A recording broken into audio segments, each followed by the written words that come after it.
பட்ஜெட்ல தேர்தல் வாக்குறுதிகளை எதிர்பார்க்கலாமா? பட்ஜெட்டை பொறுத்தவரை வெளியிடக்கூடாது, அது ஒரு சீக்ரெட். ஆகவே அந்த கேள்வியை பட்ஜெட்டுக்கு பிறகுதான் நீங்கள் கேட்க வேண்டும்.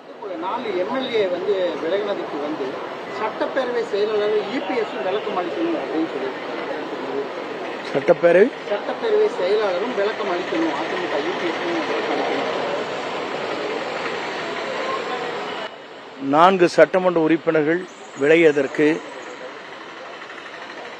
இபிஎஸ் முன்னிலையில் சட்டப்பேரவை தலைவர் அவர்கள் நேரடியாக விசாரணை மேற்கொள்வதற்காக கடிதங்கள் அனுப்பப்பட்டிருக்கிறது. அது சட்டப்பேரவை தலைவர் அவர்கள் அதற்கான முடிவுகளை மேற்கொள்வார். அதேபோல கரப்பாம்பூச்சி ஜனதா கட்சியினர் இது முதல் ஆரம்பம் தான். எங்களுடைய ஆர்ப்பாட்டத்தினால தர்மேந்திர பிரதான் பதவி விலகியிருக்காரு. இந்த நீட்டு நாங்கள் மறுபடியும் தொடருவோம் அப்படிங்கிற மாதிரி ஒவ்வொருவருக்கும் இருக்கின்ற உணர்வுகள். நீட் தேர்வை பொறுத்தவரையிலும் எங்களுடைய கட்சியினுடைய முதல்வருடைய கொள்கை முடிவு அதுதான்.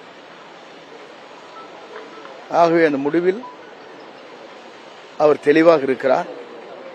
அதே நேரத்தில் ஆட்சி என்பது சரியான முறையில் அதை எடுத்துச் செல்ல வேண்டும் என்ற நோக்கத்தோடு அந்த உணர்வுகளை பாரத பிரதமரிடத்திலே வெளிப்படுத்தி இருக்கிறார்கள். நீட் தேர்வு தமிழ்நாட்டில் மட்டுமல்ல, தமிழ்நாட்டு மாணவர்களுக்கு அது பெரிதும் பாதிப்பாக இருக்கிறது என்பதை உணர்த்தி இருக்கிறார். இதேபோல லஞ்ச ஒழிப்புத்துறையில் பல்வேறு பகுதிகளில் அதிகாரிகள் சோதனை பண்றாங்க. நாமக்கல்ல வருவாய்த்துறை அதிகாரிகள் எங்களுடைய மொபைல்ல 5000 10,000 வைக்க முடியல, உறவினர்களுக்கு கூட எங்களுக்கு பணம் அனுப்ப முடியலன்னு சொல்லி ஒரு ஆர்ப்பாட்டம் பண்ணியிருக்காங்க. இல்லை, பொதுவாக ஒவ்வொரு துறையிலும் இருக்கின்றவர்களுக்கு ஒவ்வொரு குறைபாடுகள் இருக்கக்கூடும். நம்முடைய விஜிலன்ஸ் ஆன்டி கரப்ஷன் என்று சொல்லப்படுகிற அந்த துறை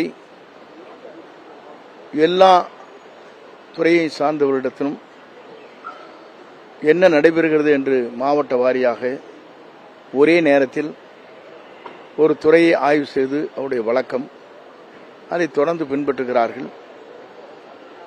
ஆகவே வருவாய்த்துறையை சார்ந்தவர்கள் தங்களுக்கு இருக்கிற பிரச்சனைகளை அரசிடத்தில் எடுத்து சொல்ல வேண்டுமே தவிர ஆர்ப்பாட்டத்தின் மூலமாக வெளிப்படுத்துவது அந்த துறையின் செயலிடத்திலே அதை சொல்லியிருக்க வேண்டுமே தவிர வேறொன்றுமில்லை. தெளிவாக இருக்கிறார் நம்முடைய முதலமைச்சர். மேகதாது அணையை பொறுத்தவரையிலும் ஒரு செங்கலை கூட அவர்கள் எடுத்து வைக்க கூடாது, கொடுக்க அனுமதிக்க மாட்டேன் என்பதுதான் நம்முடைய முதலுடைய கொள்கை முடிவு. பட்டாசு விபத்துகள் ஏற்பட்டிருக்கிறது. அங்க இருக்கக்கூடிய பட்டாசுகள் ஆய்வு செய்திருக்காங்க. ஏன்னா இது விதிமுறைகள் மீறி விதிமுறை இல்லாமல் இல்லை, விதிமுறைகளை மீறி இருக்கின்ற எந்த பட்டாசு தொழிற்சாலைகளாக இருந்தாலும் அதை உடனடியாக நடவடிக்கை மேற்கொண்டுதான் வருகிறது அரசு. ஒரு இடத்திலே நடவடிக்கை மேற்கொள்கிற போது மற்றொரு இடத்திலே ஒரு குடோனிலே சென்று இதற்கு அனுமதி இல்லை என்றவுடன் மற்றொரு இடத்திலே தற்காலிகமாக வைத்து வேகமாக லாபத்தை ஈட்டுவதற்காக சில பேர் முயற்சிகள் மேற்கொள்கிறார்கள். அதையும் தடுக்கப்பட்டு வருகிறது.